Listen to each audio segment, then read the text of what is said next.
Hey guys, hope you're doing well. So this is the first video of our Python tutorial, right? So basically I want to show you how to install the IDE, right? So let's say Python IDE online, right? So just select Python IDE, right? Don't need to go online, right? So Python IDE, we can see over here we have plenty of Python IDE. So basically IDE stand for the integrated development environment. So basically on Python you basically install only those Python environment which you basically need for. If I have to do something like a linear algebra, then basically I will only install the NumPy, which is basically going to solve the linear algebra. If I have to do a visualization, basically want to plot the graph, then we will only install the matplot and the seaborn, right? So if you want to do machine learning algorithm, but you don't want to design the machine learning algorithm, because if you are starting a machine learning algorithm, you have to implement those code. You will go for the sklearn, right? And if you go for like deep learning models, then there's a lot of things like the TensorFlow, Keras, right? So which is the best IDE, right? For me, according to my point of view, I only go for two IDE. That's the Jupyter Notebook and the VS Code. For the Jupyter Notebook, I prefer basically on block coding, right? So there's a block coding and one is for the like a web development coding, which most probably like you're coding into a same block, right? So okay, so let me show you how different it is look like, right? So basically I'm going to open my VS Code, right? So okay, I'm going to type VS Code, right? So hey guys, so you are in a VS Code at the moment now. So you can see over here, so there is a two file, one is file1 and one is file2. So file1.ipynb, that stand for the Jupyter Notebook extension, and another is like .py. So basically the two different between the ipynb and the .py is ipynb contain the block. You can see in front of you there's a plenty of block, right? So those are the block, right? We're running the block. If I say let's say like x equal to x for x in range, right? And I'll say 10 to 100, right? You can see over here this block contain two different block. Now I can go into the bottom block, right? So basically it's a different usage, right? So basically when you are doing your research, right, you basically use this ipynb extension, which stand for Jupyter Notebook file, right? So if I say Harry, right, I say world, right? Now you can see over here that's how it's print, right? So now when it's come to .py file, right? So on py file basically I'm using the same code, right? So I just change the different variables, right? So if I try to run this, right, now you can see over here see that's how it's work over here, right? And if I say like a print Harry, right, world, right? So basically if I run this, right, the let's run again. I can see over here that's the Harry world, right? So what is the use of this, right? I will show you how to use this, right? Let's say like let's say like just a big example, right? This, I don't want to make it complicated, right? Okay, sum a b, right? So return a plus b, right? So I'm gonna save this, right? I already saved this, right? So now I'm gonna use the Jupyter Notebook again, right? So I will show you the difference between the ipynb and the py file, right? I will say from, right, file2, right? So import, right? And of course what's the name of the file? Sum, right? So there we go. If I say so if I say that's the sum, right? So if I say sum, right, 10 and 20, right? Now you can say it's come over 30 over here. So basically when you are building your machine learning packages, when you're building your any software for the backend coding, you basically use a .ipynb file. In web development, .py file is very important, right? So basically that's how the py file used. So other than if you are not doing your research, right, if you are building algorithm or you are building web development stuff, so basically I will prefer you to go for ipynb file, sorry, .py file. For ipynb file you only do for your research purpose, where you are doing your quant analysis, where you're doing your data analysis, right, where you are any research, right? So basically you go for ipynb file, right? Right guys, so now hopefully you understand the difference between the ipynb extension and the .py extension, right? So I also give you the example, right? So let's go to VS Code. Now let's install the VS Code. I only use two IDE, Jupyter Notebook and VS Code, and whole our programming video will be on this two IDE, right? So I'm gonna open this. Now you can see over here you can install Mac, for the Mac, for the Windows, for the Linux, right? It's on you. And if you scroll down, you can see over here there's more options over here, so choose according to what's suitable for you, right? So then if you want to go for the Jupyter Notebook, and go for like Jupyter Notebook, right? And there we go. For Jupyter Notebook, you can see over here, and there is an option like how to install this. There you go. You click over here. Now you can see over here pip install Jupyter Lab and pip install notebook, right? So these are the way to install a Jupyter Notebook. So I'm going to open a new block. I'm like new tab over here, right? So it's a habit of doing programming, so I call block. So basically it's a tab, right? So well, first I'm gonna do is Python, right? So I'm gonna type Python. Okay, then when you go for Python, it's like welcome to your Python. So basically it's take you to main page, right? So over here you can download the latest version of a Python, or you have to install this into your computer, right? After installing this, you can see over here, if you like CMD, right? After installing this, you just type Python on your CMD. Now you can see over here, basically my Python is quite old version. This is the new version, right? So basically I'm using the old version because all my packages installed in this version. So I'm not gonna upgrade it until unless I require certain certain upgrade, because when there is a certain upgrade into the packages, it's automatically say you have to upgrade it, right? So till now I don't require anything, right? So I'm really happy with this version, right? So it's working really fine. So now you can see, like, so basically I will do some operation just to show you is a Python. So 2 plus 3 equal to 5, right? There you go. So let's say x equal to 40, right? So y equal to 20, right? So let's say x plus y, right? That gives 60, right? If I say print, right, Harry, right, world, right? Okay, so there we go, Harry world. So basically that's my name, right? So well, what's next is like we have to understand the pip packages, right? So let's say pip, right, install, right? You can see over here pip install, how to install and remove the pip, right? So there we go. You can say like Python 3, right, get pip.py. If you copy this, right, and you have to exit this Python. To exit this Python, you say exit, right, open close parentheses. There you go, you exit from here, right? Now I have copied this Python 3 get .pip .py, right? Well, just 2 seconds, let me see what's going on. Well, it is still showing same program, right? So basically what we're gonna do, we're gonna exit those CMD code, right, and we're gonna type pip install under Google, right? After searching this into the Google search engine, you can find over here this how it look like, right? Pip org, right? So basically you're gonna copy this, right, and you're gonna open a PowerShell this time, right? So we're gonna use a PowerShell this time instead of that. So I will say pip install pip, right? So basically requirement already satisfied. That's mean I have already installed this package, right? So basically I really want to upgrade this, right? So let's see how to upgrade this. So there must be a code for this, right? Should be somewhere over here. So let me see.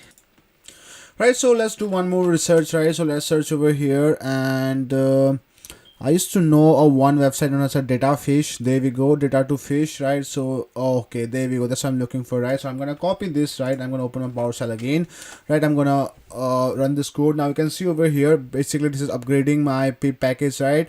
And well, so let's see how this works.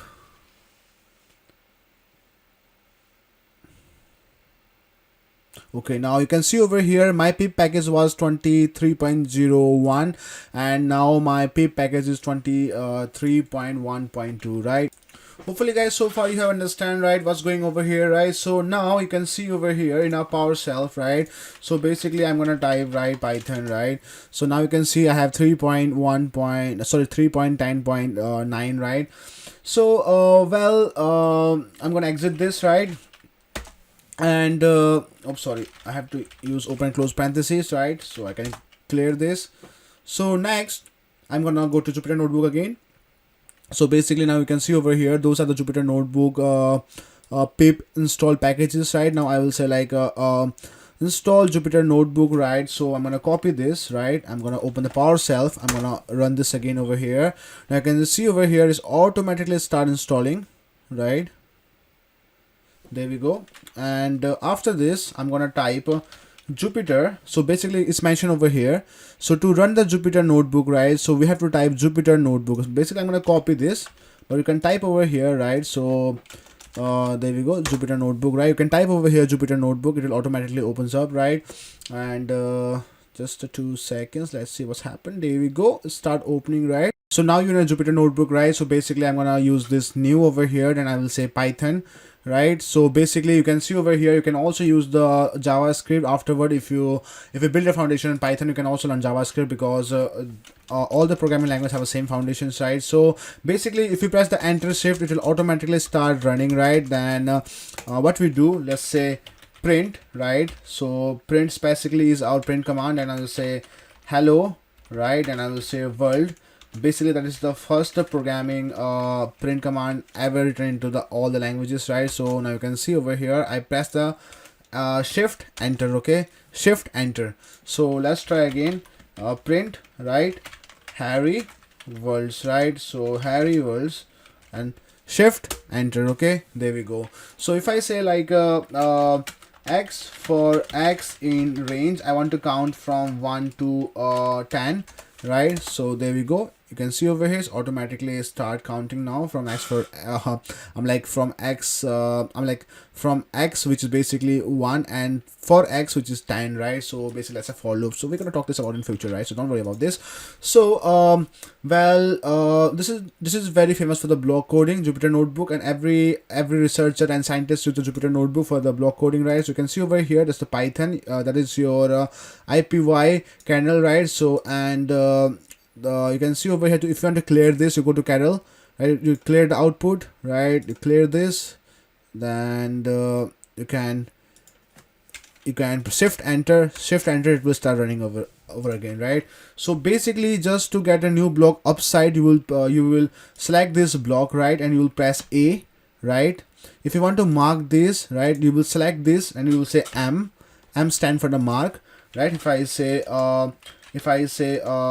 let's say, so I'm going to declare something like this, 60 days with Python programming. So basically what's happened is like I press shift enter again, right? So if you want to make this bold, you can press 1 into your keyboard, right? You can press shift enter. If you can press 2 shift enter, you can 3 shift enter, right? Then I say 4 shift enter.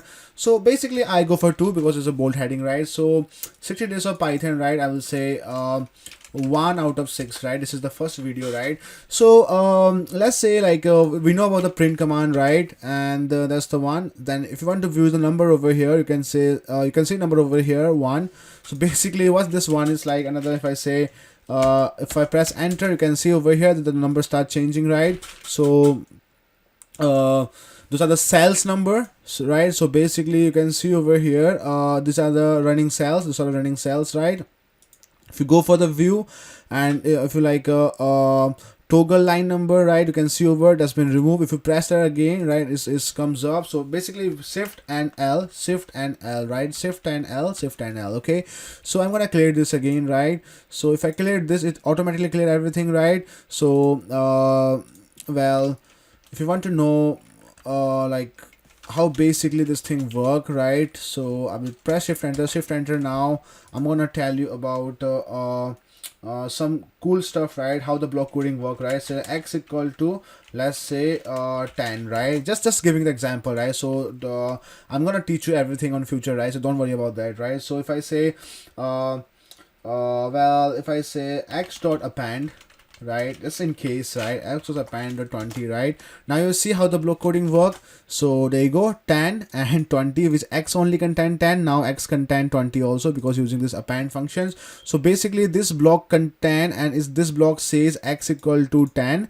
Now another block says store those 20 inside those lists, that is basically x, I mean like a variable where is a list, right? So to store inside the list, right? So 20. Now you can see over here 10 and 20, right? So that's how the block coding works. So don't need to worry about that. So you need to be careful sometime. You know, sometimes what's happened is like x equal to 10, right? Then I will say x equal to for x equal to 40, okay? X equal to 40, okay? Now I'm gonna put a new block on the top, and if I run this, it will say 40 over here, right? So always be careful with that, right? So if I run 10, then I run it back again, right, it will say 10. So you need to be very, very careful. And when you are when you are playing more with this block like the block coding, basically, then you will understand how the things work, and you will really enjoy this, and you will try to interpret so where your code goes wrong, right? If you feel like, okay, I'm pretty sure like my code is correct, the way of programming is correct, my step is correct, and suddenly the code printing something else, and basically you can go on this candle and you can just clear this output, right? After clearing the output, you can see over here, right? So basically when run x, then I will declare over here x, right? That's 10. It is 40, right? And I declare another x, that's 40, right? So that's how this work, okay? So let's give you more example on the some of the error.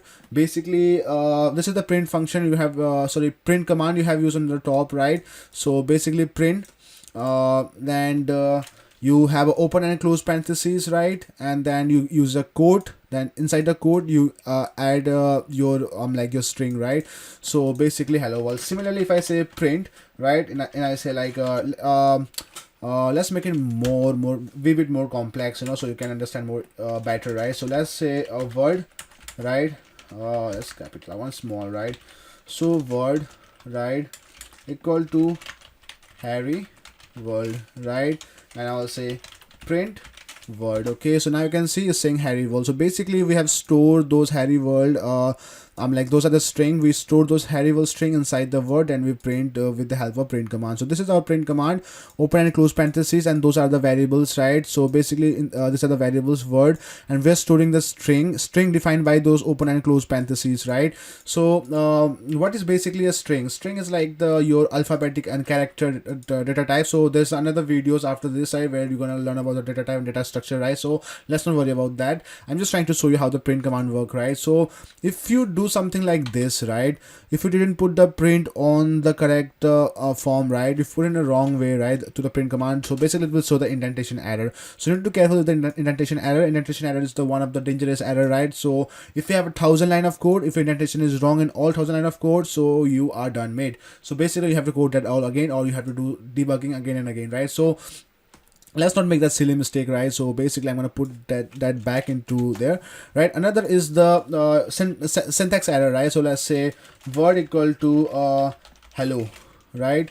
I remove this, right? Then I will say run, right? So now you can see over here syntax error. So syntax error basically happen when there is no proper arrangement of those data types, right? Especially if I say over here, see now over here I run the word, now you can say hello, right? Basically when I remove this the code from here, now it says syntax error, right? So you need to always be careful with the syntax. So this is not only we have to define syntax when it's come for functional programming in future. Let's say def, right, sum, let's say a and b. Now I see over here syntax expected. So what's the syntax over here? That's the column, right? So that's the column, right? So it's an incomplete incomplete, basically that's incomplete because you can put over here something like that, right? And you can say like, okay, return because this code is incomplete, that's why it's saying that. See, if I complete the code, now it doesn't say anything wrong, right? So you need to understand with this one, right? So syntax error, right, indentation error, right?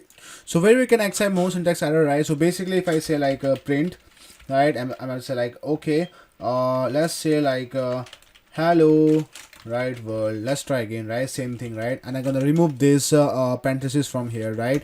Now you can see over here syntax error occur again, right. So same, if I remove the code from here, the syntax error appear again, right. So you need to be very careful with that, right. If I say RINT, now you can see over here that's a name error, right. So basically name error is like you're not giving a proper name, so that's a print, right. So there's no name error, right. So if I say x equal to let's say print something like z.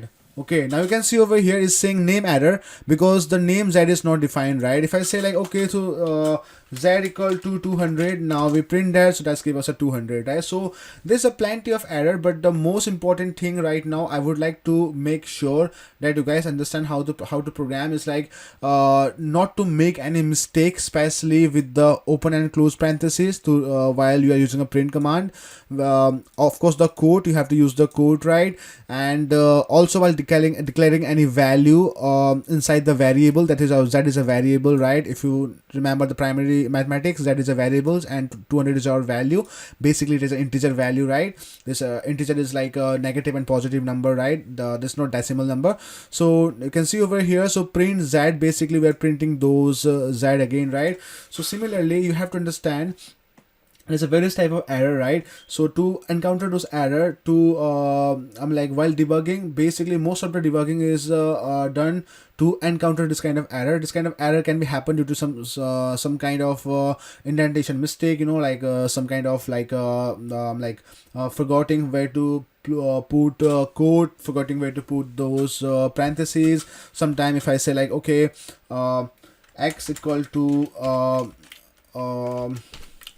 bracket, right. So 1 2 3 4 5, right. If I remove this bracket and if I try to print again, now you can see over syntax error. So you need to understand even in a data structure, in a data types, how to use those proper syntax, right. There we go.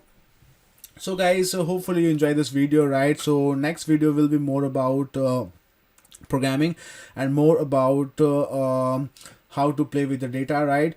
So guys, I will see you on the next video, right. Cheers guys.